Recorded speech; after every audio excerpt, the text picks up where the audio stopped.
पेश करने की कोशिश की गई है। और आज कोई अगर कह दें कि एक है तो सेफ है,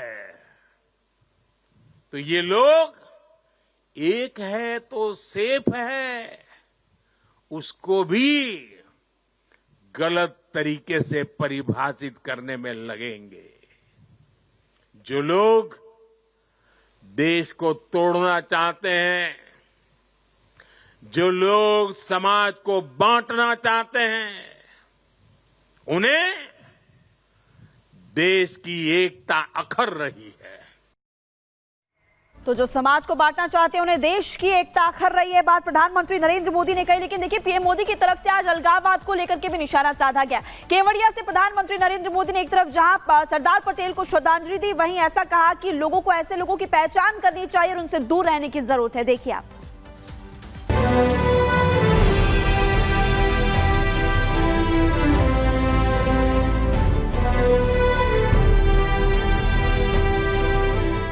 एकता दिवस पर प्रधानमंत्री मोदी ने देश के सामने आ रही चुनौतियों और उनसे निपटने की रणनीति का जिक्र किया। सरदार पटेल को श्रद्धांजलि देते हुए मोदी ने विभाजनकारी शक्तियों को कड़ा संदेश दिया।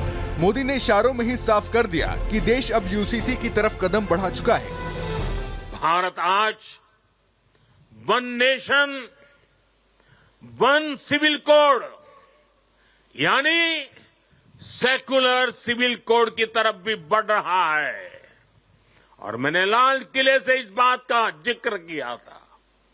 इसके भी मूल में सामाजिक एकता, सरदार साहब की बात ही हमारी प्रेरणा है। मोदी ने कहा कि देश के भीतर धर्म जाति के नाम पर विभाजन की एक साजिश रची जा रही है। पीएम ने कहा कि कुछ लोग सियासत के लिए सेना में भी अलगाव की कोशिश कर रहे हैं। ये लोग भारत की सेनाओं तक को टारगेट करने में लगे हैं। मिस इन्फॉर्मेशन कैंपेन चलाए जा रहे हैं। सेनाओं में अलगाव पैदा करना चाहते हैं। ये लोग भारत में जात पात के नाम पर विभाजन करने में जुटे हैं। मोदी ने लोगों से अर्बन नक्सलियों से सावधान रहने की अपील की। पीएम ने कहा कि ऐसे लोगों से एकता की बात करना भी गुनाह है।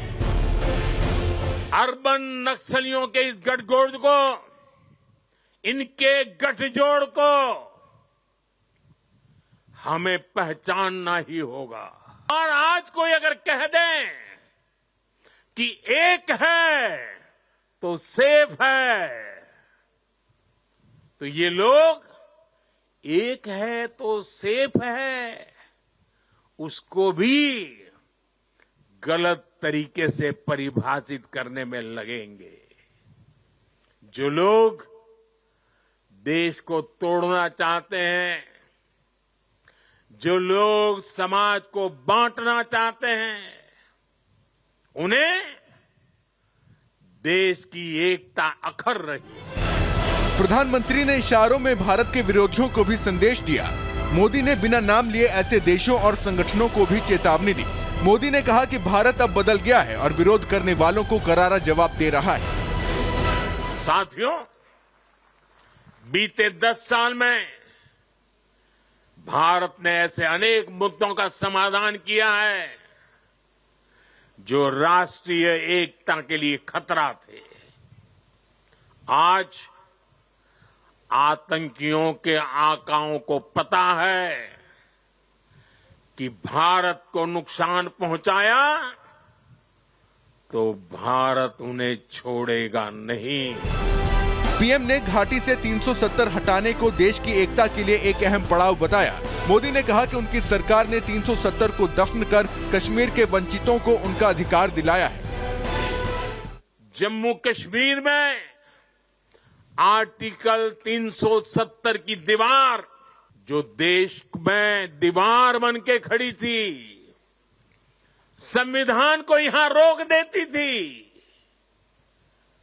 वहां के लोगों के अधिकारों से उनको वंचित रखती थी, वो धारा 370 को हमेशा हमेशा के लिए जमीन में गाड़ दिया गया है।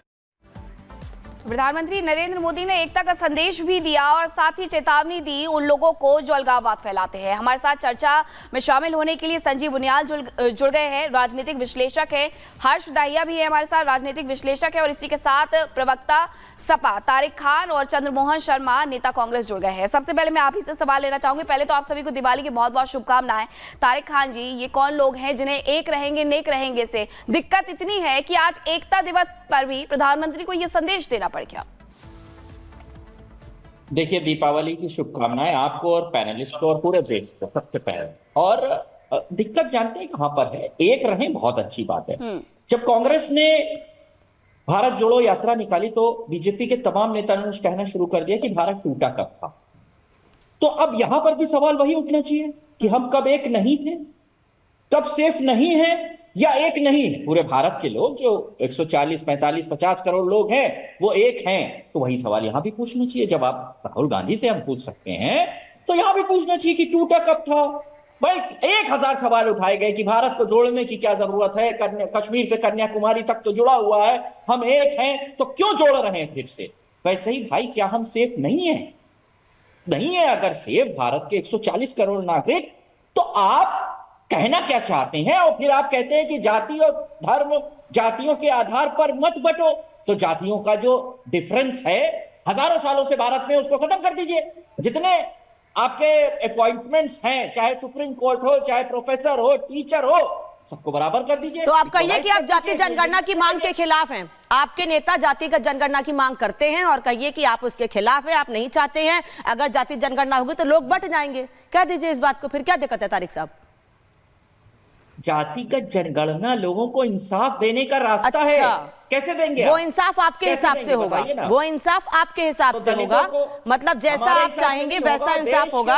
एक तरफ आप ये कह रहे हैं बटेंगे तो कटेंगे, एक है सेफे का नारा गलत है, फिर आप कह रहे हैं कि बांटने की कोशिश की जा रही है, फिर आप कह रहे हैं जातिगत जनगणना भी होनी चाहिए। साहब, जाति में बांट के ही तो आप ये कोशिश करना चाहते हैं, आरोप वो लगा रहे हैं ये कि लोग बट जाए और वोट बैंक आपका हो जाए।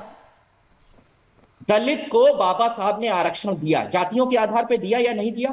दिया या नहीं दिया? जातियां भारत का सच है या नहीं है? मत मानिए, खत्म करा दीजिए आरक्षण। आपका अगर यह पॉइंट वैलिड है तो बाबा साहब का आरक्षण और ओबीसी को मंडल कमीशन की सिफारिशें खत्म करा दीजिए, बराबर कर दीजिए सबको। बीजेपी यही कहती ना जातियां नहीं है, मत रखिए जातियां। तो ये लोग कौन है? इनके साथ अन्याय हुआ तो तभी तो न्याय दिया जा रहा है। कुछ अन्याय हुआ था जिसको रियलाइज किया गया बाबा साहब और संविधान बनाने वाले लोगों को, तो ये तय किया गया कि इनको सर्टेन प्रिविलेज दिए जाएंगे ताकि ये समाज में समता मूलक समाज बने और बराबरी पे आ जाए। ठीक है। संजीव बुनियाल जी भी हमारे साथ जुड़े हुए हैं। क्या आप तारिक साहब ने जो कहा आप उससे सहमत हैं या फिर नहीं? बटेंगे तो कटेंगे, कितनी बढ़िया बात कही। परिवार में पिताश्री भी कहा करते थे बटो मत। मोहल्ले में आरडब्ल्यूए के चेयरमैन भी कहा करते थे बटिए मत वरना कट जाओगे। मस्जिद में बैठे हुए मौलवी साहब भी यही कहते हैं